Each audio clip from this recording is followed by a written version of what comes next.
Deskripsi wilayah. Sasaran yang kelompok kami tuju yakni di daerah Pajangan, Pucang Anom, Sumber Agung, Kecamatan Moyudan, Kabupaten Sleman, DIY. Daerah tersebut sebagian besar warga masyarakatnya berprofesi sebagai pengrajin. Kerajinan yang mereka kembangkan yakni menganyam besek. Selanjutnya, adapun kondisi wilayah tersebut yakni berada di tengah-tengah perkampungan. Namun, untuk aksesnya sendiri terbilang mudah karena tidak terlalu jauh dari jalan utama. Kemudian, wilayah produksi dari komunitas sasaran ini juga dapat dikatakan memadai, sebab memiliki tempat yang cukup luas dan bersifat fleksibel. Kemudian, pembahasan mengenai gambaran singkat kekurangan akses dan aset komunitas sasaran.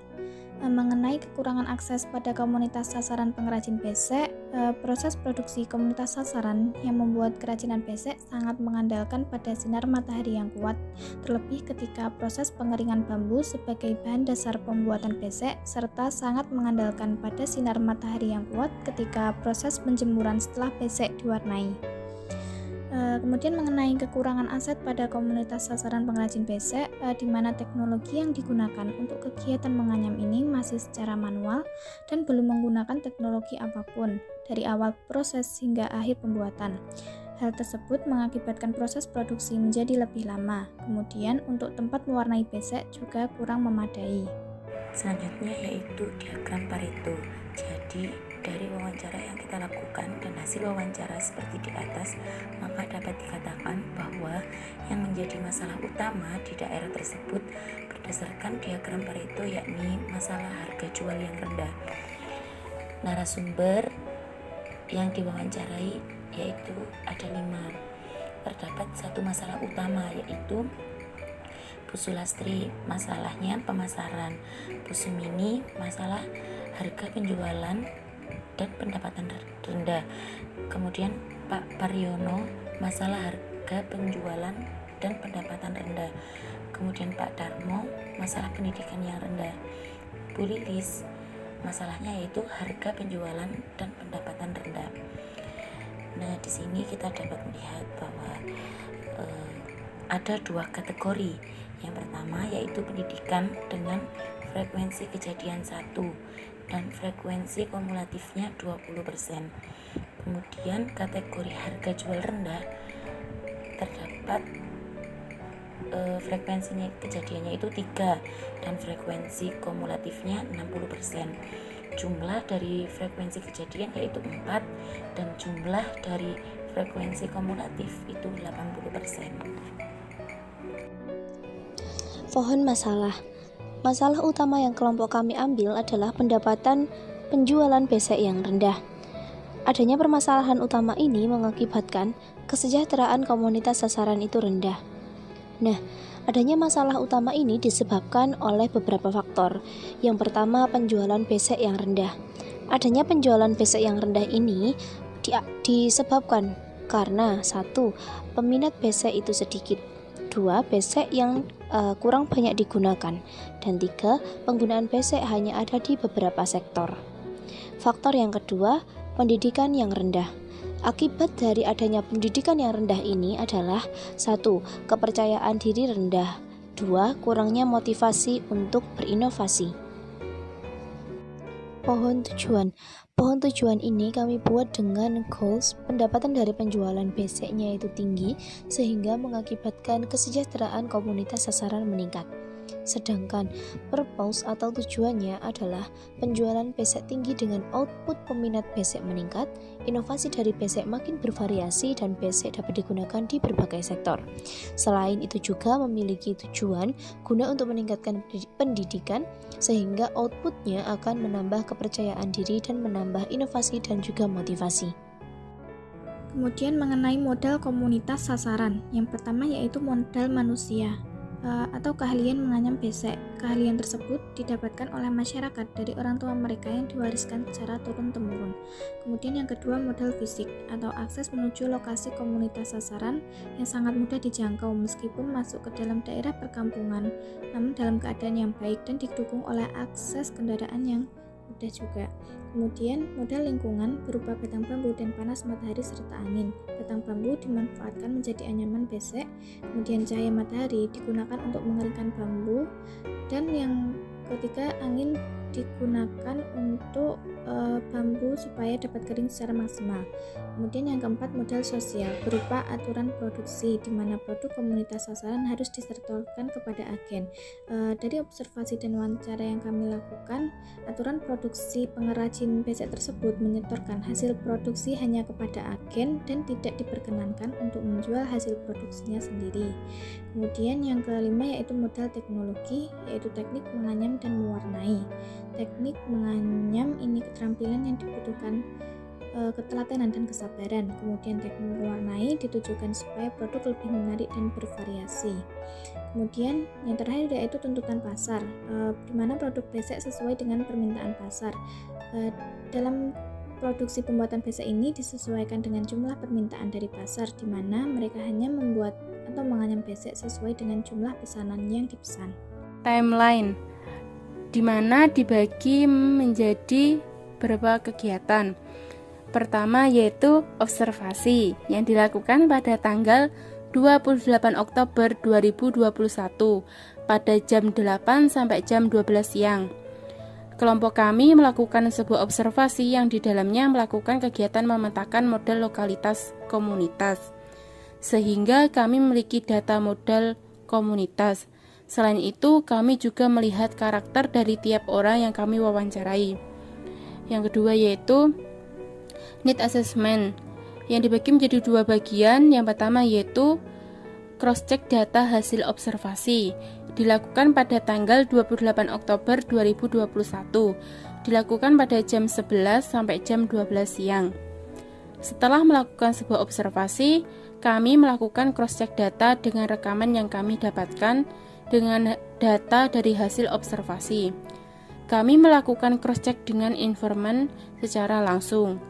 Yang kedua yaitu merumuskan pohon masalah dan juga pohon tujuan, yang dilakukan pada tanggal 29 Oktober 2021 pada jam 9 sampai jam 2 siang. Setelah melakukan cross-check data hasil observasi, pada hari selanjutnya kami merumuskan pohon masalah dan juga pohon tujuan sesuai dengan hasil data wawancara yang kami dapat. Selanjutnya yaitu sosialisasi yang dibagi menjadi dua bagian. Yang pertama, sosialisasi inovasi sosial yang dilaksanakan pada tanggal 6 November 2021 pada jam 9 sampai jam 12 siang. Kami melakukan sebuah sosialisasi mengenai inovasi yang dapat dihasilkan dari kerajinan besek selain hanya anyaman besek yang polosan. Kami menyampaikan bahwa kerajinan besek dapat diinovasikan menjadi berbagai produk baru, salah satunya adalah tempat tisu. Yang kedua yaitu membuat timeline pemberdayaan yang dilakukan pada tanggal 13 November 2021 pada jam 9 sampai jam 2 siang. Di mana kami melakukan kerja kelompok untuk membuat sebuah timeline kegiatan pemberdayaan yang akan kami lakukan di kemudian hari. Di mana timeline ini kami gunakan menjadi acuan untuk melaksanakan kegiatan selanjutnya. Kegiatan selanjutnya yaitu pelaksanaan tahap-tahap pemberdayaan, yang dimana dibagi menjadi 3 tahap yaitu penyadaran, pengkapasitasan, dan juga pendayaan. Yang dimana penyadaran ini dilakukan pada tanggal 20 November 2021 pada jam 8 sampai jam 10. Yaitu kelompok kami melakukan tahap pemberdayaan berupa penyadaran. Dalam kegiatan penyadaran ini dilakukan pemberian motivasi dan pencerahan pengetahuan sehingga pengrajin tersebut memiliki mental usaha yang kuat dan tahan banting, tidak takut mengambil resiko. Yang kedua yaitu tahap pengkapasitasan yang dilakukan pada tanggal 20 November 2021 pada jam 10 sampai jam 12 siang.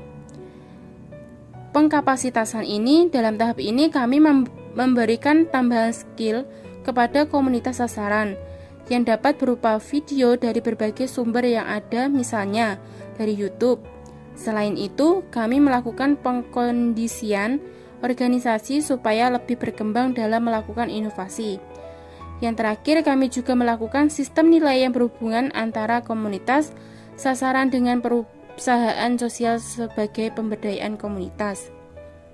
Yang ketiga yaitu pendayaan, yang dilakukan pada tanggal 20 November 2021 pada jam 1 sampai jam 3 siang.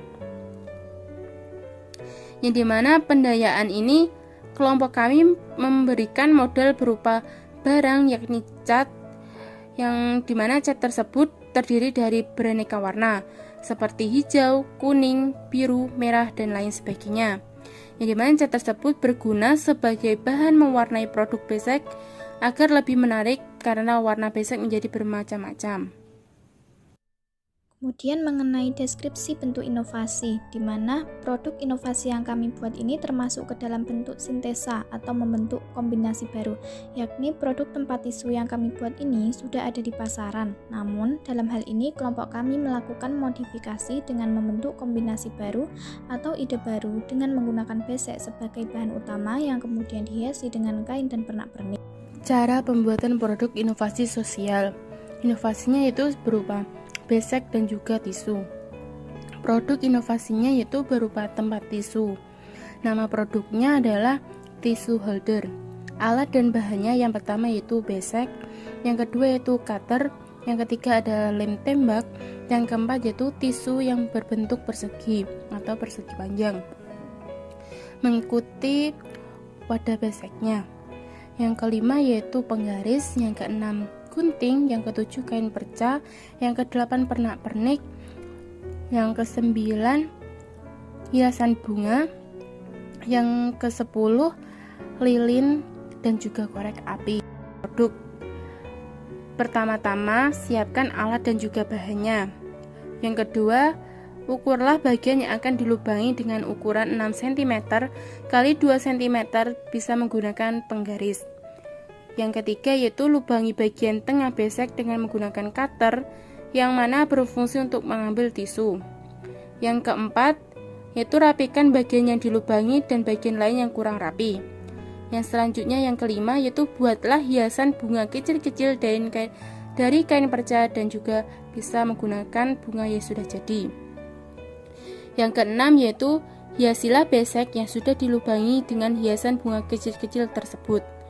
Yang ketujuh, setelah itu tempelkan hiasan bunga dengan menggunakan lem, seperti lem tembak. Yang kedelapan yaitu tambahkan pernak-pernik pada hiasan bunga tersebut agar tempat tisu tersebut bisa kelihatan bagus dan enak dipandang. Yang kesembilan yaitu masukkan tisu ke dalam tempat tisu yang terbuat dari besek tersebut.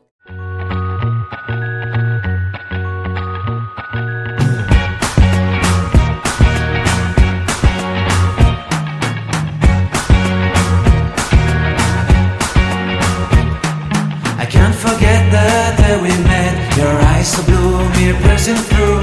I can't forget the day we met, your smile so bright, it made me swoon. Our love is like a summer's day, hot and endless in a magic way. Whenever I see you, all I can think is my summer love. Been waiting for you, my love.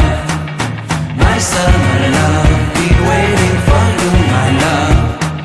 I can't forget the day we met. You looked so fly in your red Corvette. Your hair, your look, your everything. When I see it all, I knew that you were mine. I'm in love with your hair, your lips, your silhouette in the moonlight shine. With my love you won't ever be alone. My summer love, been waiting for you, my love. Completely a fool, been waiting for you, my love. Head over heels, I'm blinded by what I feel. My love is forever yours.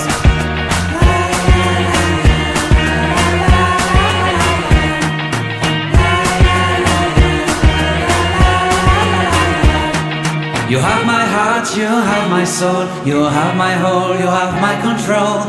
Love me tender, love me sweet, with you I know that I'm complete. I'm in love with the summer's day, for you I'd give my life away. Never leave me, never let me go, my summer love. Been waiting for you, my love.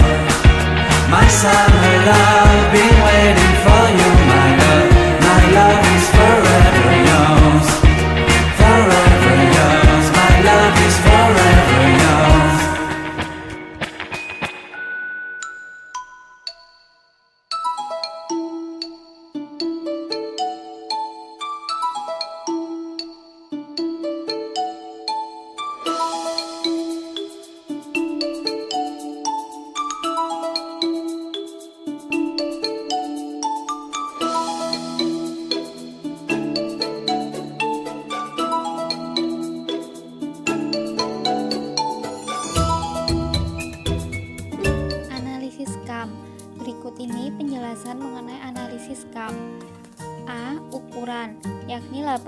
kali 18 cm. B. Warna, yakni menyesuaikan warna besek atau sesuai dengan permintaan pasar. C. Kegunaan tempat tisu yang terbuat dari besek, yakni digunakan sebagai tempat penyimpanan tisu agar terlindungi dari kotoran atau debu, serta digunakan untuk nilai estetika di dalam ruangan. D. Material, tempat tisu ini menggunakan bahan utama dari besek. Kemudian yang membedakannya adalah nilai estetika, yang mana tempat tisu ini dihiasi dengan pernak-pernik agar terlihat lebih menarik namun tetap sesuai dengan fungsinya. E. Part, yakni besek. F. Shape, bentuk dari tempat tisu yang kami rancang adalah persegi yang terinspirasi dari bentuk besek itu sendiri. Terakhir, G. Nama, yakni tisu holder. Adapun produk tempat tisu yang kami buat ini dikemas dengan menggunakan paper bag. Pada bagian luar paper bag ditempel stiker. Adapun stiker tersebut berisi mengenai identitas produk, nama perusahaan, manfaat, ukuran produk, dan alamat produksi tempat tisu. Dedi Bali Catur, Gamping, Sleman, Yogyakarta. Selanjutnya, untuk pemasaran sendiri dilakukan secara online melalui marketplace dan dapat dipasarkan melalui toko-toko. Kami melakukan pemasaran awal melalui marketplace, yang mana kami mengupload produk tempat tisu tersebut di laman Instagram, Facebook, dan media sosial lainnya. Selain itu, kami juga membuka website untuk memasarkan produk tersebut. Deskripsi model bisnis sosial. Model bisnis sosial yang sesuai dengan model bisnis sosial kelompok kami adalah yaitu model nomor 2 atau model bersinggungan, di mana model bersinggungan ini merupakan model yang mengoneksikan atau menghubungkan dua lembaga, yakni wirausaha sosial dan komunitas sasaran. Nah, dalam konteks bisnis sosial yang kami ambil ini dapat kami jelaskan bahwa dalam hal ini wirausaha sosial sebagai agen besek dan komunitas sasaran sebagai supplier besek, di mana kegiatan ekonomi pada komunitas sasaran dan wirausaha sosial ini saling berhubungan. Dari hal tersebut, komunitas sasaran menjadi supplier dalam menyetorkan besek kepada wirausaha sosial.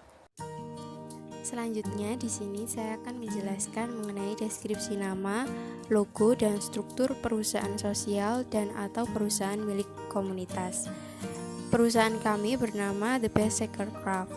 Logonya berbentuk kotak berwarna biru dan di dalamnya terdapat tulisan The Besek Aircraft, dan di samping logo terdapat simbol bintang. Kemudian yang selanjutnya mengenai struktur perusahaan sosial atau komunitas. CEO atau founder bernama Ramdhani Puspitariyanti, wakil Sasano Vintia, sekretaris Anissa Nugraheni, bendahara Thoibatul Himah, pemasaran Rida Fatin, Anita Wijahaningrum, dan Salsabila Nurul Fitria. Deskripsi budaya perusahaan sosial. Nah, yang pertama yaitu karakter dan reputasi perusahaan sosial. Itu kami bentuk dengan menerapkan etika dan norma yang baik di dalam perusahaan. Contohnya seperti datang tepat waktu, menaati peraturan dan SOP yang ada, menciptakan budaya 3S, senyum, sapa, salam, menjaga keharmonisan antara pekerja di perusahaan, membentuk budaya disiplin dalam beraktivitas, mengerjakan job desk masing-masing sesuai dengan waktu yang telah ditentukan. Kemudian yang kedua yaitu membangun budaya perusahaan sosial. Nah, membangun budaya perusahaan sosial ini melalui dua ranah. Yang pertama yaitu ranah invisible artifacts, yaitu meliputi nilai-nilai dasar yang dijadikan keyakinan dalam menjalankan usaha. Nah, nilai-nilai dasar yang dijadikan keyakinan dalam menjalankan usaha kami ini yaitu nilai kejujuran, tanggung jawab, dan disiplin. Kemudian di ranah visible artifacts dibagi menjadi 3. Yang pertama yaitu simbol-simbol yang kasat mata berupa logo dan cara berpakaian. Nah, di mana logo perusahaan kami ini memiliki filosofis. Bentuk kotak dalam logo itu berarti memberikan kesesuaian, kedamaian, solidaritas, keamanan, dan kesetaraan. Kemudian simbol bintang berarti menyimbolkan kerjasama dan koordinasi yang baik di antara pekerja di perusahaan. Kemudian warna biru berarti suatu kebebasan dalam berinovasi. Selain itu juga memiliki makna sebagai suatu kepercayaan. Kemudian warna putih berarti suatu kesucian. Nah, dan yang terakhir yaitu dalam cara berpakaian di perusahaan kami itu dengan ketentuan sopan, rapi, dan wangi. Kemudian di bagian bahasa yang meliputi bahasa percakapan dan kisah. Nah, bahasa percakapan ini diusahakan bahasa yang nyaman antar pegawai maupun dengan atasan. Karena bahasa percakapan ini tujuannya itu untuk mengedepankan sinergitas dan menekankan bahwa mereka dalam perusahaan itu sebanding. Kemudian di perusahaan kami bahasa yang digunakan yaitu dengan bahasa Indonesia yang baik dan formal. Selanjutnya yaitu ritual atau seremoni. Nah, ritual ini ada beberapa. Yang pertama yaitu ritual penerimaan. Dalam perusahaan kami, proses penerimaan ini dilakukan dengan upacara penyambutan dan perkenalan diri karyawan. Selain itu juga diadakan training. Kemudian ritual penguatan dengan memberi reward atau punishment untuk memperteguh nilai-nilai perusahaan sosial. Dalam perusahaan kami, ritual penguatan ini dilakukan dengan memberikan hadiah bagi karyawan yang rajin dalam bekerja. Selain itu juga ada sanksi bagi karyawan yang melanggar aturan dan SOP perusahaan. Kemudian ada ritual pembaruan yaitu berupa pelatihan untuk meningkatkan kemampuan seseorang. Dalam perusahaan kami, ritual pembaruan ini dilakukan dengan melakukan seminar pelatihan untuk mengembangkan skill karyawan. Kemudian ritual integrasi untuk membangun hubungan kerjasama yang baik, yaitu dalam perusahaan kami dilakukan dengan rekreasi bersama atau makan bersama. Baik, di sini saya akan menjelaskan mengenai deskripsi manajemen resiko yang akan digunakan dalam perencanaan bisnis sosial nantinya. Yang pertama, terdapat identifikasi resiko yang berisi resiko murni, resiko spekulatif, dan bentuk kerugian akibat resiko. Yang pertama, resiko murni dapat berupa kelancaran pasokan bahan baku. Jika musim penghujan, pasokan bahan baku kurang maksimal karena membutuhkan sinar matahari untuk menjemur iratan sebagai bahan utama membuat besek. Dan yang kedua, resiko spekulatif, adanya persaingan dari perusahaan lain yang memiliki usaha sejenis. Dan yang ketiga, bentuk kerugian akibat resiko iratan yang digunakan untuk membuat besek. Apabila penjemurannya tidak kering secara maksimal, akan menjamur dan berakibat tidak bisa dijual, dan dalam hal ini dapat mengalami kerugian. Manajemen resiko yang kedua yaitu pengukuran resiko. Yang pertama, mengkalkulasi resiko sama dengan frekuensi dikali dampak. Bentuk kerugian dari bahan dan alat. Yang pertama, bahan, yang dimana bentuk kerugian dari bahan yaitu ketika besek yang kering tidak sempurna dan didiamkan terlalu lama di tempat yang lembab, maka akan berjamur. Selain itu juga apabila ditemukan besek yang rusak atau penyok, maka tidak bisa digunakan dan menjadi rugi. Dan yang kedua yaitu alat, yang mana bentuk kerugian dari alat yaitu berupa rusaknya alat lem tembak yang dapat menghambat proses produksi pembuatan tempat tisu. Karena kerusakan pada lem tembak tersebut akan membuat kita mengeluarkan modal tambahan. Jika besek yang rusak dalam sebulan terjadi sebanyak 5 kali, kemudian dampaknya dalam setiap kejadian rata-rata kerugian yang ditanggung adalah 100.000 dikali 5 yaitu 500.000. Kemudian yang terakhir, manajemen resiko mengenai pengelolaan resiko. Terdapat dua yaitu pencegahan dan pengelolaan penyembuhan. Pencegahan ini meliputi yaitu dikontrol atau penghindar resiko supaya resiko tidak muncul, ditransfer kepada pihak lain, misalnya konsumen, supplier, asuransi, dan risk retention, yaitu biaya resiko dibiayai sendiri, dibuat cadangan dana untuk membiayai jika resiko terjadi. Nah, dalam perusahaan kami, pencegahan resiko dilakukan dengan ketika besek diketahui menjamur, dapat dilakukan inovasi lain dengan cara mewarnai besek dengan pewarna khusus. Dan yang kedua, pengelolaan penyembuhan. Merupakan gambaran apabila resiko itu telah terjadi. Jika perusahaan tidak memungkinkan membiayai, maka kita memerlukan skala prioritas. Nah, di dalam perusahaan kami untuk meminimalisir resiko dapat dengan cara menjemur iratan sebagai bahan utama pembuatan besek di bawah lampu ketika cuaca matahari tidak bisa diprediksi. C. Alokasi dana awal bisnis sosial beserta perolehannya.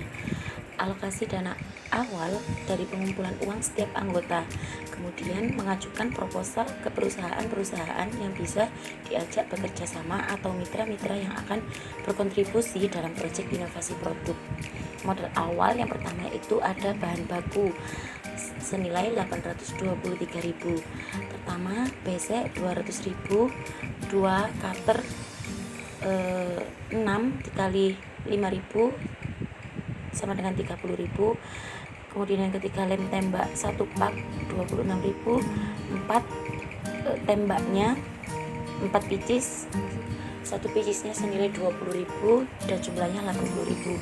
Kemudian penggaris 5 10.000, gunting 5 25.000, pita goni 20.000 per meter senilai 550.000 rupiah. Yang pertama, tenaga kerja mendapat gaji per minggu senilai 120.000 dan kita di sini mengambil 2 tenaga kerja. Yang kedua, biaya listrik per bulan senilai 150.000. Kemudian ada biaya iklan atau pemasaran senilai 250.000.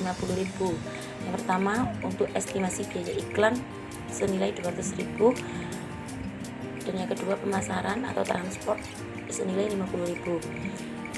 Kemudian packaging senilai 415. Rinciannya ada paper bag 100 pieces harganya 60.000. Kemudian stiker ukuran A3 10 lembar 80.000. Kemudian bubble wrap 50 meter itu senilai 195.000. Ukurannya 50 meter dikali 125 meter. Kemudian ada tank card ukuran A3 dan kita akan membuat 10 lembar dan harganya yaitu 80.000 rupiah. Estimasi biaya pengelolaan risiko senilai 500.000. Tahap open recruitment. Yang pertama, melakukan sosialisasi. Di sini dilakukan dengan mensosialisasikan mengenai produk inovasi kerajinan besek dan berinteraksi secara langsung dengan komunitas sasaran. Dan yang kedua, melakukan open recruitment, mengajak komunitas sasaran bergabung dan berpartisipasi dalam pembuatan produk inovasi kerajinan besek. Yang ketiga, melakukan pelatihan. Ini berupa pelatihan membuat atau menghias tempat tisu dari besek. Manfaatnya untuk mendapatkan pengalaman baru, menambah relasi, dan bergabung di The Beseker Craft. Yang keempat, tahap seleksi. Ini berupa menyeleksi anggota komunitas sasaran yang sesuai dengan kriteria perusahaan. Dan yang terakhir, penutupan ditandai dengan doa bersama atas lancarnya kegiatan yang berlangsung. Kemudian yang terakhir ada nama organisasi yang bernama The Beseker Craft. Nama anggotanya Bu Sumini dan Pak Darmo. Kemudian workspace berada di Balai Catur Gamping, Sleman, Yogyakarta. Dan packing produk menggunakan paper bag dan memberikan stiker identitas produk, nama perusahaan, manfaat. Deskripsi model bisnis sosial. Model bisnis sosial yang sesuai dengan model bisnis sosial kelompok kami adalah model nomor 1 dan 2 atau model integratif dan bersinggungan, di mana model integratif ini merupakan model returnya nanti berupa upah, sedangkan model bersinggungan ini merupakan model yang returnya berupa kontrak kerja. Kemudian model integratif dalam kelompok kami ditunjukkan dengan adanya perekrutan komunitas sasaran sebagai karyawan kami, dan model bersinggungan di mana dalam hal ini wirausaha sosial sebagai agen besek dan komunitas sasaran sebagai supplier besek. Deskripsi model bisnis sosial. Dalam konteks bisnis sosial yang kami ambil dapat kami jelaskan bahwa dalam hal ini wirausaha sosial sebagai agen besek dan komunitas sasaran sebagai supplier besek, di mana kegiatan ekonomi pada komunitas sasaran dan wirausaha sosial saling berhubungan. Dari hal tersebut, komunitas sasaran menjadi supplier dalam menyetorkan besek kepada wirausaha sosial. Terima kasih investasi. Untuk sistem return dalam kelompok kami yaitu adanya keterlibatan kelompok sasaran dalam proses produksi. Selain itu, return dalam perusahaan kami itu nantinya berupa upah yang diberikan kepada pekerja sebesar 120.000 tiap minggunya. Selain itu, return dalam perusahaan kami itu yaitu kita sebagai supplier, jadi BC itu kita ambil per minggu 1 kali.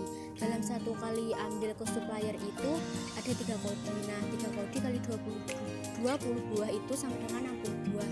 Jadi dalam 1 kali ambil adalah 60 buah dalam 1 minggu.